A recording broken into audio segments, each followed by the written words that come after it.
This is the altar upon which I will build my future.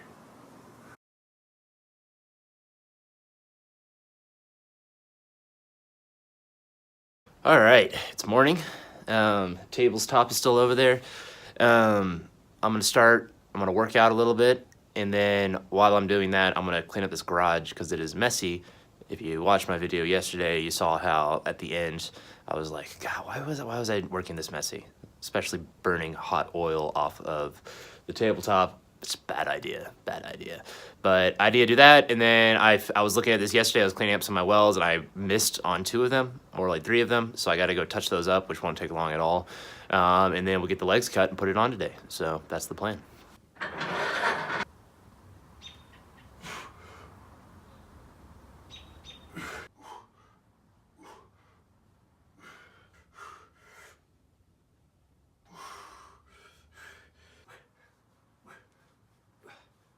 All right, since I was stupid enough to not do this beforehand, except for the last 3 that I caught, which you saw in the video yesterday, I'm gonna go through and I'm gonna wipe down all the grease I can get from without flipping this over. Then after that, I'm gonna go and I'm gonna find the spots where I missed my welds, and the more I look, the more of them I'm seeing. So I'm gonna have to go there. I'll probably have to do like 5 more welds, finish this up, and then I'll flip it over, clean the underside, and then we'll start working on the legs. I thought my hand was tingling. Melted right through my glove. Weird. So unfortunately, all that nasty grease probably getting burnt up and going to my lungs yesterday. Really gross. I got in the sauna after I took a long hot shower, and then I saunaed for like 45 minutes. I have a UV sauna, and usually you sit in it and your head pokes out, you look really funny.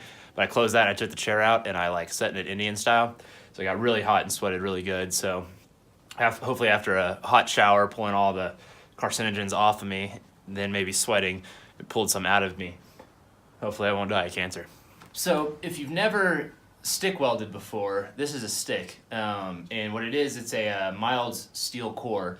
And then you see, if you can tell, it's white. Hopefully you can see that. But the white stuff on the outside, as it arcs across, so you strike, you get your arc, and as the arc starts, the stuff on the outside combusts, and it makes an atmosphere. So you can't burn steel, you can't melt steel and expose to the oxygen, because the oxygen will oxidize what you're making and it won't work, and it'll actually like burn it. There's so much energy there. So you can't do that. So with a stick, this stuff combusts, and it makes an atmosphere. It's simple because of that, because you don't have to bring any gas around. So it's nice because, especially if you're working out in a field or something like that, where you can't afford to bring a tank of argon, it's really heavy. Bringing a really light stick welder is good. Part of the problem is though that it combusts, and it's got some weird gases and stuff that you don't necessarily want to breathe. So again, not necessarily the best for your lungs. What I'm looking at getting right now is called a TIG welder, and there's one on eBay that's not terribly expensive. And I'm thinking that might be how I make the Mark 1 instead of using the MIG, because the MIG really squirts out steel a little bit more, I think, than I want. I think I'll have more control with the TIG, so I think I might get that, and then I'll have to do a little bit of practice with it to get it down before I try to make the Mark 1 with it. But I'm thinking that's what I'm thinking right now. So now what we're gonna do is I'm gonna put my mask on, and I'm gonna burn up and clean up all of these parts I missed. The reason that I missed some is because when this burns, some of the stuff that comes off of this this white stuff, it makes something called slag. So what happens is you heat it up, and then it forms a liquid, and then parts of those are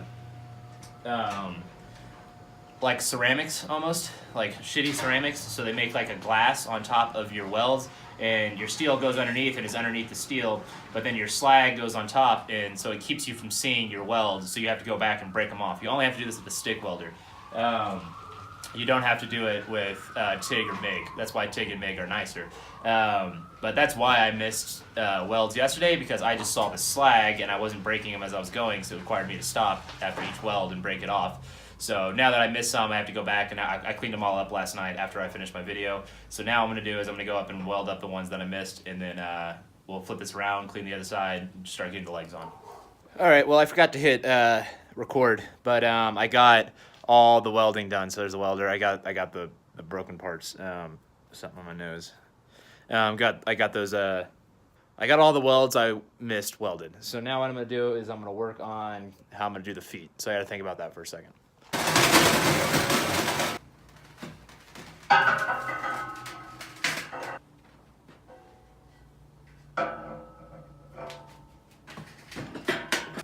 blister on my hand, and every time I get that stuff on there, it burns. It's dirty. Man, that's dirty. Bothers me so much that I didn't do this before I started welding. I mean, it's just such a dumb thing to do.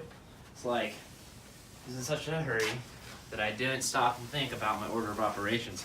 I can't do that kind of shit on the Mark 1. If I don't have it completely thought out, you know, it won't work. You know, it's okay. You know, this is a tool. It's not the full thing, but I've got to think the Mark 1 through more than this. I can't afford to be so cavalier with that part. That I'm going to end up spending money on it, and I'm going to build it, and I'm going to fuck something up while I'm doing it, and I'm going to waste all the money I invested to get it ready and have to do it again. So I'm literally probably going to CAD it out like 3 times. I mean, I'm probably going to do it. I'm going to do it, and then once I think I'm going to do it, and then it's probably going to mess up, and then once I finally got it, I'll probably do it again, think I got it, and then I'll probably do it again just to make sure I have it. All right. Time to think. Chill. Think a little bit. Smoke a little weed. Just don't get too high. Got work to do. Yeah. I'll be the person to break your ideas of lazy stoners. Or I guess of all stoners being lazy. I mean, there's definitely still gonna be lazy stoners, but.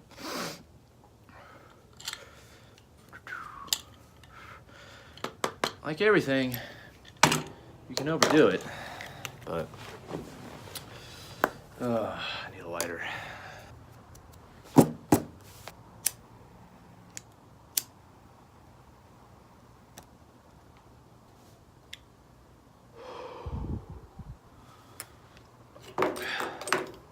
One of Joe Rogan's many theories is that part of the reason weed is good for you is that it makes you freak out a little bit. And like by that he means is that it like when you smoke weed you get paranoid, it's the paranoia shows you things that are worrying you. And he says he likes it. Like he'll take edibles and then like freak out on an airplane. So before he gets on an airplane, he takes an edible and like freaks out. I told it to Nick. I'm like, you got this, bro? I don't know what I was talking about, but I told him about that, and he's like, yeah, well, Joe Rogan's a fucking boss or something like that. I don't remember what he said, but it does. It like, if something's bothering you, same thing with acid and stuff too. But if something's bothering you, it'll show it to you generally. I mean, at least weed is for me. It's not very much. It's not very good for escapism. Like alcohol is good for escaping. Like if you have a problem, alcohol is great for like pushing it down. But weed, fucking bug flew in my mouth. Ugh. But anyway, psychedelics in particular and weed usually will like show you what it is that's bothering you. It can make you very paranoid. It can be like too much too. But that paranoia can be good because it can show you what it is that you're not paying attention to that you need to.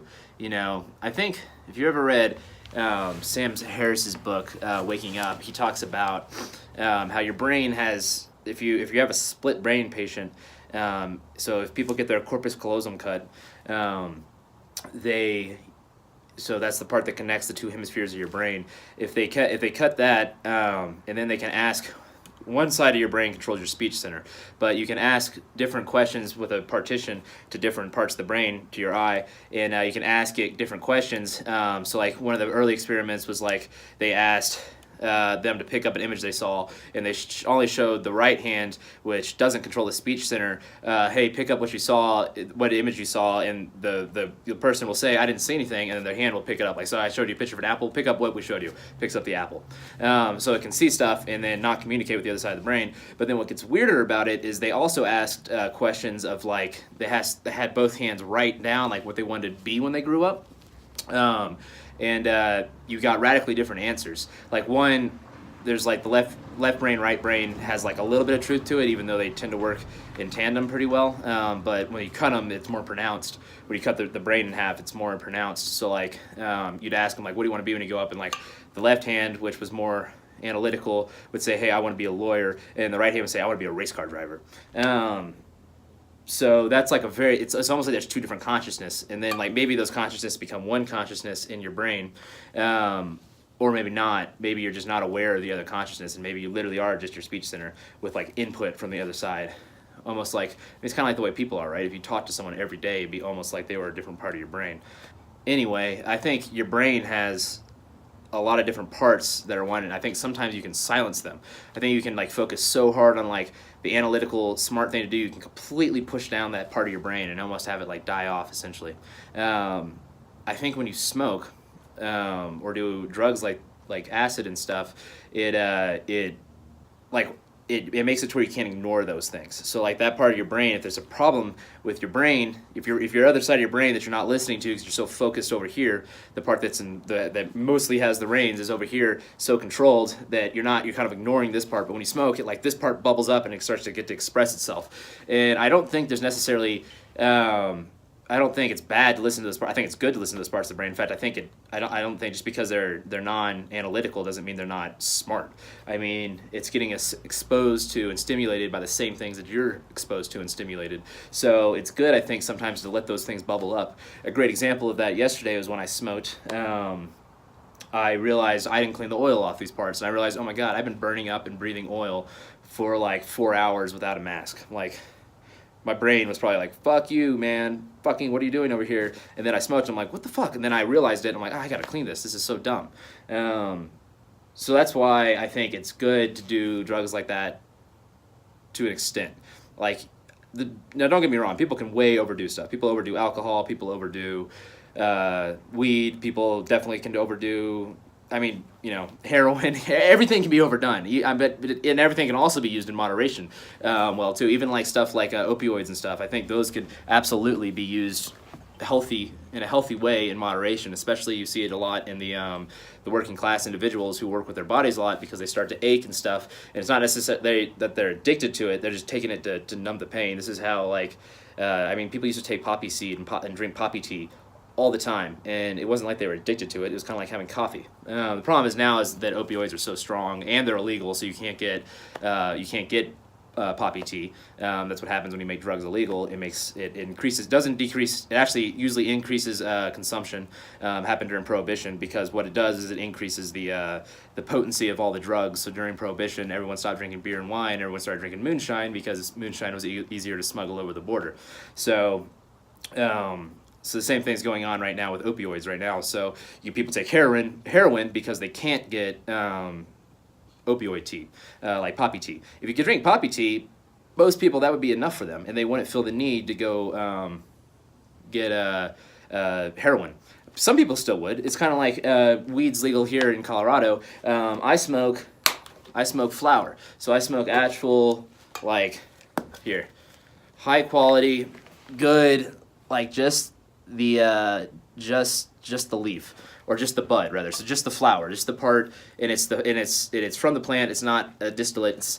It's when you smoke like this, it is a little bit worse on your lungs. So, but what I'm saying is I don't smoke. I don't take dabs, essentially.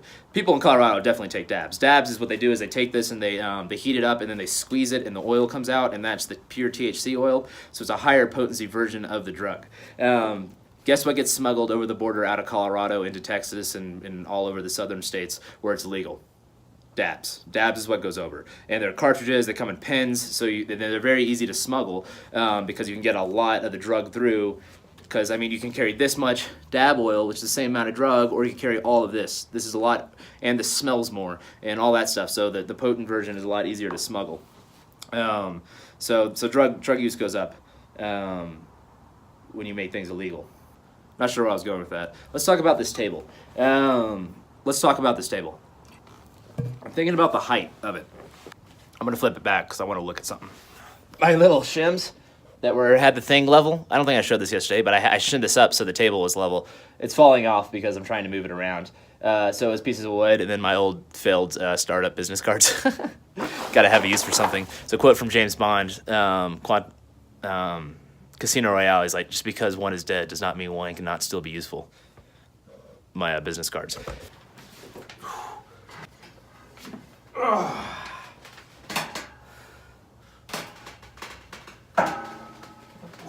the reason I wanted to do this is I wanted to see how it felt to sit at this height. I'm imagining I'm TIGging because right now I'm thinking about buying a TIG just to do this. I've got to get in the zone, so I'm gonna put my mask on and think about it. I mean, this might be a little tall for sitting, honestly. And again, this feels a little tall to me right now because I'm standing. So this, I'm imagining the frame is all together. I'm sorry, I'm talking about putting the outer shell on it. That would be armor, but I'm probably under this a lot thinner because it's not going to be actuated. It's just going to be me in there. So it's probably going to be a very thin gauge, and it may stop a knife, but isn't going to stop a bullet for sure. So I'm thinking about welding on the skin or the shell or whatever. I'm not sure exactly how I'm going to make it yet. I might try to hammer it out, almost like a blacksmith. I may cut it into little pieces and then weld it on, and then grind it down so it looks flat.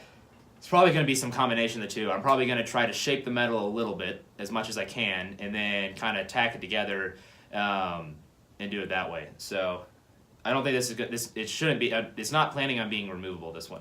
So anyway, I'm thinking about doing. So now that it would be on there completely assembled, I think, and I think the joints would be on there. This suit, I would get up on here, but I think I'll break the table. But I could lay down on this, and we should be able to lay. This was designed to fit the full suit on it, so the full suit should get on here. It's almost like an OR table for it or something like that. This is like where we just design it, and there's going to be a stand that holds it.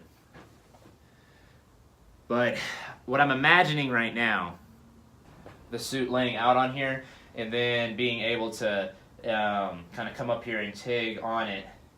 So I think I'd be TIGging like this, right? Or would I be TIGging with the right hand? I don't know. I think you hold the left, dab with the right. So we're here, be operating out. So this would be the middle. This would be the furthest out I'd have to go. And see, this actually seems doable to me. It doesn't seem comfortable, but this actually seems doable to me. All right, so what I was saying is I got these two pieces of wood, and those are roughly equal to the thickness of that, so I'm just going to sit on those, and that'll offset me my height. And then this isn't really shimmed over here, just very small, so I'd be at about this height. I have more armor in this. I can't really... You know, I've never TIGged before about TIGging that way, and then Tim was supposed to help me with this, and I ended up doing it without him, and he was definitely down for this, and he was like, I don't know about that exoskeleton, man, I'll do what you want, so... But I'm thinking I should take control of it and try to TIG it myself. So now I'm thinking about using this in a way that I wasn't even originally designing it for. It's a funny thing about moving towards a goal and a vision is that it starts to move. You still walk that way, but you have an idea of which way you're going, and then you figure out you got to go and you got to change, and you just kind of go towards that vision. So it's like this is like a very good analogy. Building this thing is like a good analogy for having a startup or having a vision, essentially. This has been my case, and then also what I've read about with like other people who've done this, like Elon Musk, is that you go in towards that vision, and that vision changes, and how you get to that vision changes, and it becomes a fluid thing. It's not a fixed thing. Look at my arms. I feel like my arms would be a little bit more comfortable, like right here. I'll probably sit right in the middle of the table, so right in the middle of it, get that up underneath it pretty far. I think it's literally the same helmet, but they were out of the one that didn't have stickers. So I just bought the one that was $5 more expensive, but Yeah. worse. Okay, so that pulls out all the argon, right? Yeah, and it's a live torch, man. So you gotta be careful, you can't touch it to anything. So first thing you do is, see that? Yeah. I touch the torch all the time. I touch the metal and you contaminate the it's hard, man. So this is tungsten? Yeah. It feels heavy, which is tungsten. Yeah. So So go over here. Polish them that you can see your face in it. And you got this, and you go over, and so there's where you gotta be, and it gets fucking hot. the power or the gas? The gas. Can I run one? You'll never get it. Can I run one? No, you'll never get it. Come on.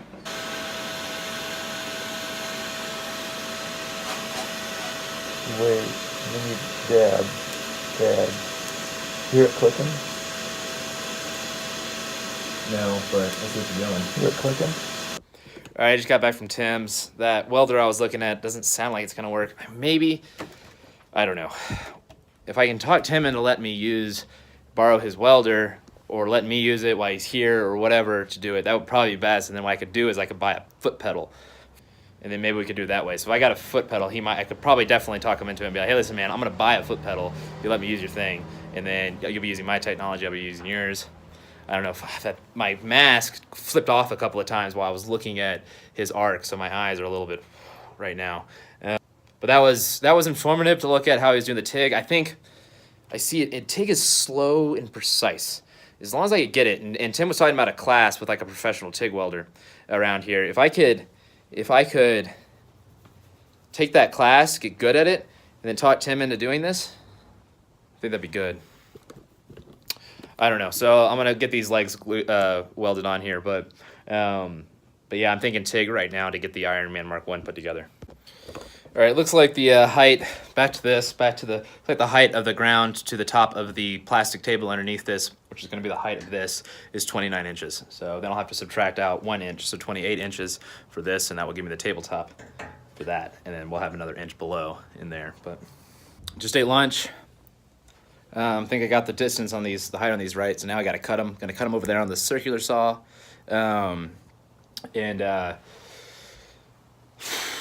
Gonna clean them first so they're not burning oil. All right, so that cut was terrible. I have to recut it. That one, it was just too hot and it bent. That saw's garbage. It's fine for wood, but it doesn't do anything on metal. So.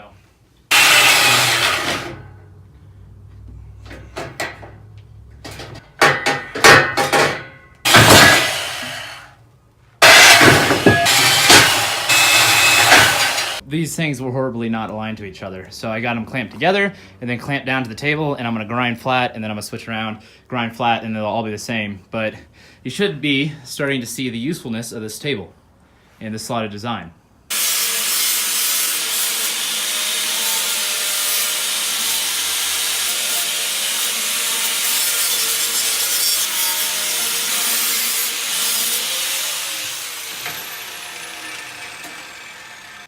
I've got the legs created, cut, and then ground. Man, using the grinder is dirty work. Let's figure out how off we were. Let's see how close we are to 28 inches.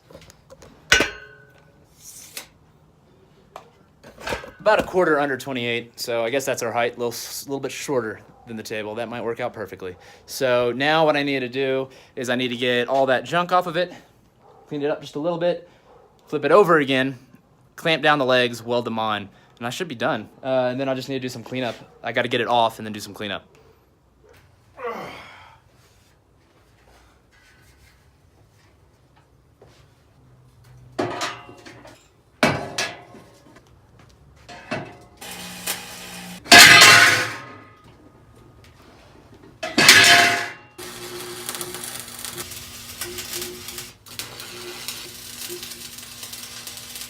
My phone died, so I don't know how much you guys saw, but I got 2 of the legs welded on and about to start the third.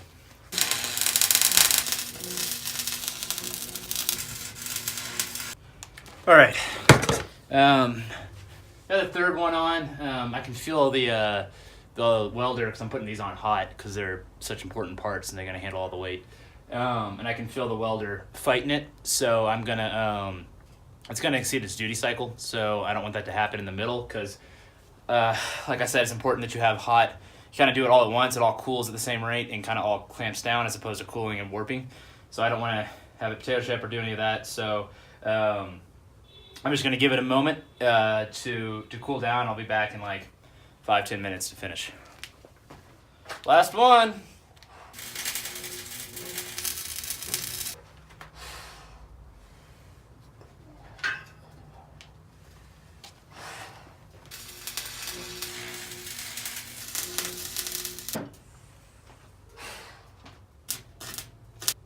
All right, that time, it wasn't the power. It's the breaker that's switching. That's what I was talking about. That time it was just the duty cycle. But every single time that happened, I had to go walk underneath that beautiful tree I keep showing you guys with 1,000 bees on it. So I literally was crawling on my hands and knees underneath, dropping my mask so I don't get bees in my mask. Every single time I go through there, walk through there, flip the breaker, come back. Walk through there, flip the breaker, come back. That was exhausting. All right. I'm gonna go get my dad, and we're gonna put this bitch on the ground. Wait, before that, I'm gonna grind up, I'm gonna clean this up so it'll be easier from this side.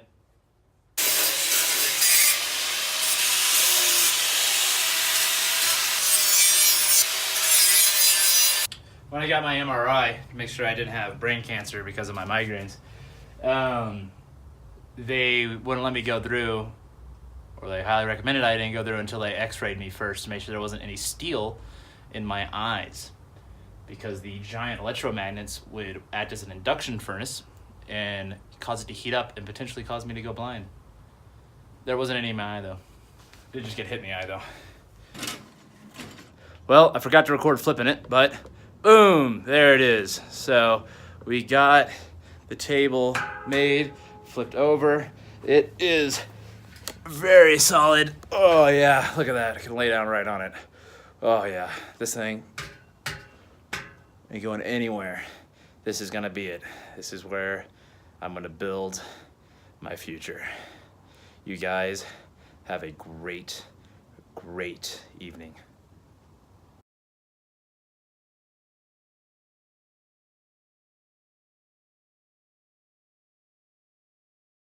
All right, so I'm sitting here. I just got off the phone with Sterling Edge water jet services, and this is what they got for me, and this is how we're gonna build the Iron Man. So over here, this is their standard sizes. They're all fractional, so we got 3/16, 1/4, and 3/8, which is what I'll be working with. So I'll either be working with 3/16 or 1/4 for the frame. I'm not sure. I doubt I'll do with 3/8. That'd be probably too much. He said they tend to run plus or minus 8 thou thickness, which is good to know. So thou is thousandths of an inch, and then so that's on their thickness. So thickness. Right here, thickness run out, and then, or not run out, but thickness tolerance, and then their cut tolerance over here is, this isn't labeled, so you're just gonna have to follow me. Each increase, this is level 2, this is level 3, this is level 4, this is level 5. Each increase is 25% more expensive because it takes them longer to cut. This is 25 thou, this is 10 thou, this is 5 thou, this is 3 thou. So 25, 10, 5, 3. So that right there. So if I can design, within 10 thou clearance, that would probably be best, because trying to do it at 3 thou clearance is going to be, 75% more expensive, 175% on the base price. So, yeah. I'm not this much of a Viking. Look down and look at the camera one. Tell him hi. Tell him hi. Come on. Yeah, there you go. Okay, cool. You'll be my post-credit scene. Am I just messing around with this? Yeah, just lay it on there. Yeah.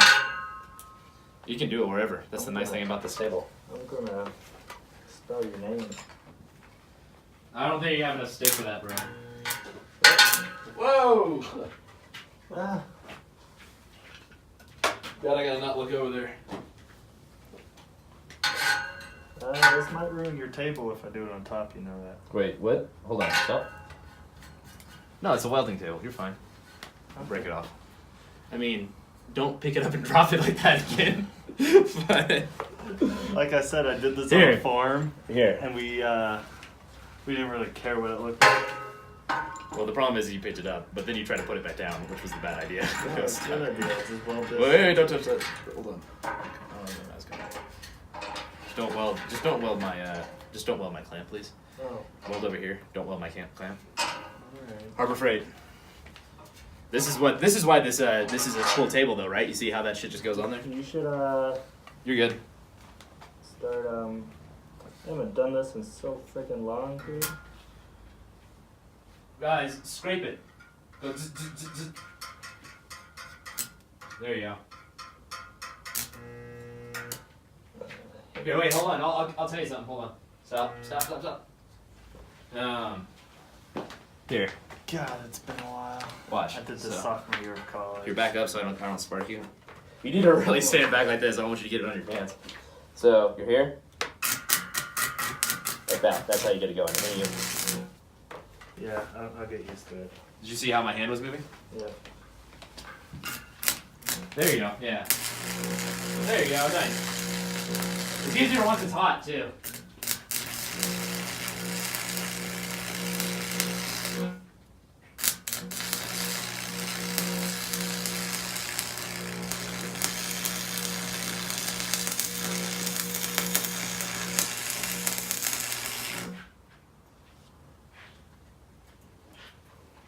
I made a puddle